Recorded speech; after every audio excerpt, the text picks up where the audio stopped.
She said it quietly, the way people say things they have rehearsed and then given up rehearsing. I was waiting for you to come back. It was 5:47 in the morning. The sky outside our kitchen window had gone from black to a gray that wasn't sure what it was yet. Nora was sitting on the couch with her yellow blanket pulled up to her shoulders. A mug of tea gone cold on the coffee table in front of her, and she said those 7 words like they were the most ordinary sentence in the world. And I stood there in my jacket with my keys still in my hand, understanding immediately that they were not. She hadn't meant just the apartment. That was the part that changed everything. My name is Daniel Marsh. I'm 34. I design structural systems for residential builds. The part of architecture nobody photographs. The bones inside the wall that keep the whole thing standing. I spend most of my working hours on things that no one ever sees, which my therapist once said was telling. I told her I didn't have a therapist. She said that was also telling. I've rented the same 2-bedroom apartment in the same quiet building for 4 years. 2 years ago, my roommate moved out to follow a girl to Vancouver, and I posted the spare room online, mostly to split the rent while I figured out what I actually wanted, which is a sentence that sounds more intentional than it was. 3 days after I posted it, Nora Calloway answered the listing, showed up on a Tuesday afternoon with a single rolling suitcase and a box of cookbooks she said she never used but couldn't throw away, and moved in like she'd always been there. She was 31. She trained corporate executives in leadership and communication, which meant she spent her days teaching people to say difficult things clearly, and then came home and hid everything she actually felt behind 2-sentence answers and a dry sense of humor. I spent 2 years learning to read like a second language. Her hair was always slightly out of order in a way that looked intentional, but wasn't. She owned a yellow throw blanket that went everywhere with her inside the apartment, couch to armchair to kitchen chair, like a small flag she planted to indicate she was staying a while. I had never seen her use it when she was just passing through a room, only when she decided to be still in it. She was the sharpest person I had ever lived with, possibly the sharpest person I had ever met. I told myself that was the only reason I noticed her. The night that changed things was a Saturday in late October, which is the season when our apartment smells like rain and radiator heat, and the lemon soap Nora always left on the kitchen windowsill. I had a date. Her name was Caitlin. She was a colleague's friend, perfectly pleasant. Exactly the kind of woman I was supposed to be interested in. Nora was in the kitchen eating toast when I came out of my room dressed to leave, and she looked at me over the rim of her mug, the way she always looked at me, when she was choosing her words with more care than the situation seemed to require. "Date?" she said. "First one. You're wearing the blue jacket." I looked down at my jacket. "Is that bad?" She held my gaze for one moment that lasted slightly too long. Then she looked back at her toast. "You look good," she said, in the flat, even voice she used when she was saying the literal truth, but not the entire truth. I should have noticed that then. I didn't. The date was fine. Caitlin was sharp and funny, and we closed down the restaurant and then a bar 2 blocks east, and I spent the entire evening doing the thing I apparently always did, cataloging small ways she was different from someone I was not thinking about. Caitlin moved her hands too much when she talked. I'd noticed Nora barely moved her hands at all. She was still when she was serious, and that stillness had weight. Caitlin laughed at full volume. Nora laughed quietly, like she was trying not to let it out, and then couldn't help it. Caitlin looked at me like someone auditioning a candidate. Nora looked at me like I was already a character in a story she decided how she felt about. By midnight, I had quietly stopped trying. We said goodbye outside the bar at 1 in the morning, cordially, with no plans to see each other again. and I walked most of the way home instead of calling a cab because the air was cold and I wanted to think about nothing, which I was very committed to. I got home at 5:43 in the morning. The lamp by the couch was still on. The small amber one Nora always kept lit when she was reading late. But it was nearly 6 in the morning, and when I pushed open the door, she was not reading. She was sitting with her yellow blanket around her shoulders and a mug of tea she hadn't touched, and she was watching the door like she had been watching it for a while. I said something stupid. "You're up early." Nora looked at me the way she looked at weak arguments in client workshops, patient, precise, entirely unpersuaded. "It's almost 6, she said. "I haven't been to sleep." I said, "Are you okay?" She said, "I'm fine." Then she picked up her mug, found it cold, and set it back down. "How was the date?" "Fine," I said, which was exactly as convincing as when she said it to me. A beat of silence passed between us that had actual weight in it. I took off my jacket, hung it by the door, and sat down in the armchair across from her, because I didn't know what else to do with myself. She had both hands wrapped around the cold mug. The lamp between us made the whole room look amber, like a photograph taken of something that was still happening. I told myself she had insomnia sometimes. I told myself she'd probably fallen asleep on the couch and the door had woken her. I assembled a small collection of reasons, and I reviewed them carefully, and none of them accounted for the way she had been looking at the door when I came in. Specifically at the door, like she'd been watching for that particular door to be the one that opened. I did not examine that. My survival instincts around Calloway women were, historically, poor.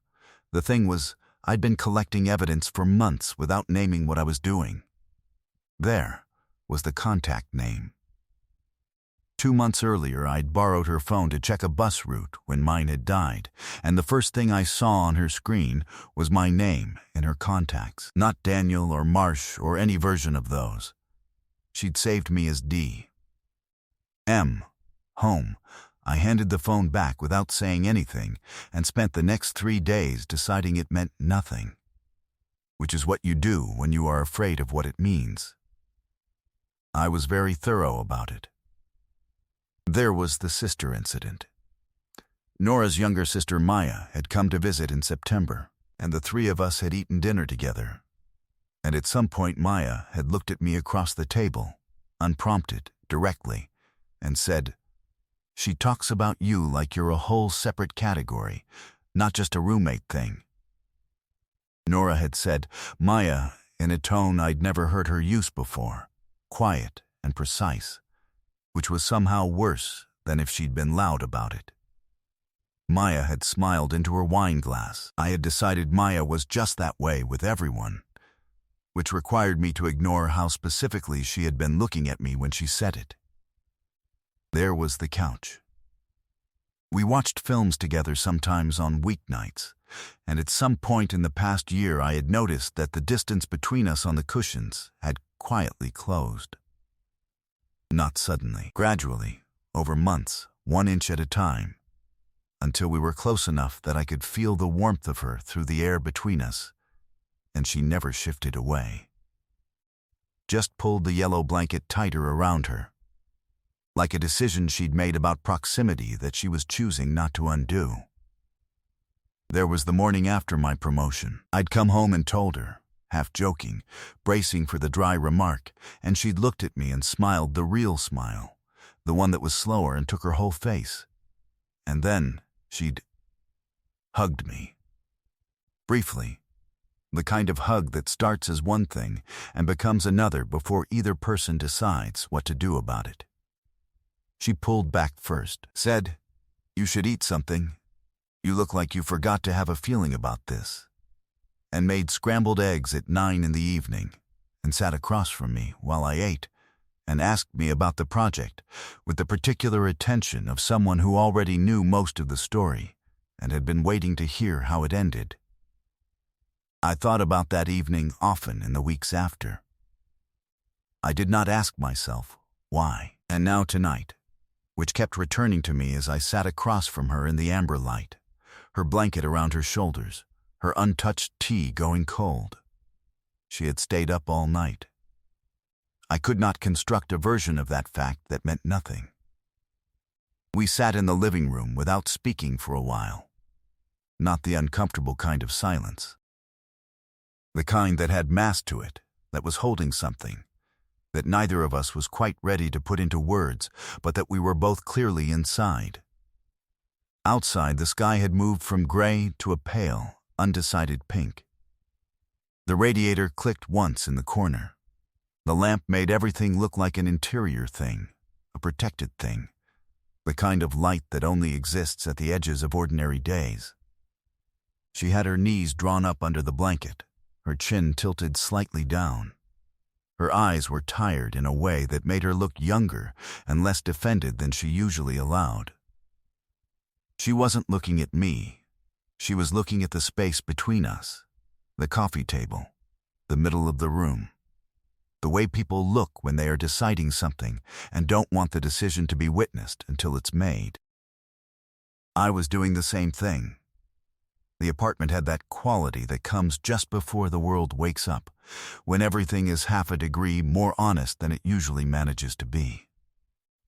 The noise that ordinarily occupies a person, the background static of being careful, being composed, being fine, had not yet resumed. There was just the lamp and the pink sky and the blanket and the cold mug and the two of us, sitting in the specific silence of people who have been circling the same thing for a long time and have run out of reasons to keep circling.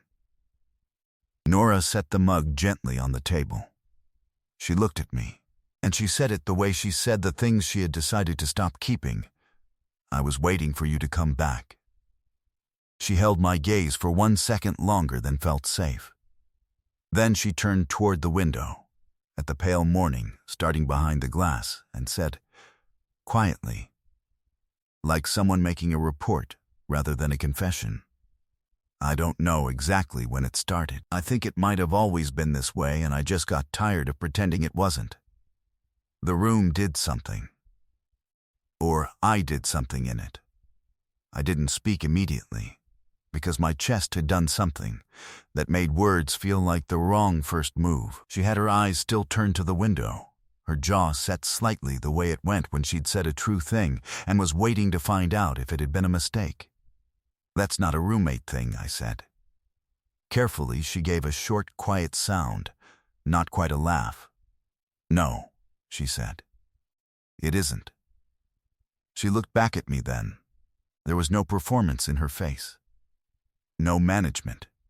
Just the clean tiredness of someone who has been holding something for a long time and finally decided to put it down.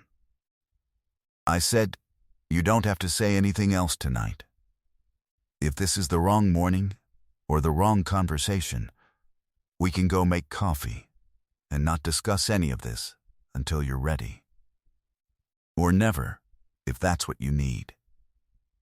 She shook her head once. Slow, I've been not discussing it for 8 months, she said. I think I'm significantly past ready. That sentence did something quiet to the room. She looked at her hands where they rested on the blanket, and she said, in the careful, direct voice she used when she thought something deserved to be said clearly rather than softly, I changed the contact name the night of your promotion. It used to just be your name. And I changed it because I wanted something in my phone that was yours specifically, that no one else would understand, that just said home. And then I thought, this is a ridiculous thing to do, I should change it back. But every time I was about to, I didn't. Because I liked seeing it there. Because I liked what it meant when I did. She went still, waiting. My body had understood before my brain caught up. My shoulders had dropped. My hands had unclenched in my lap. Something in my posture had changed with the specific relief of a person who has been bracing against something for longer than they'd admitted. D.M. Home, I said. She looked at me. You saw it. I saw it.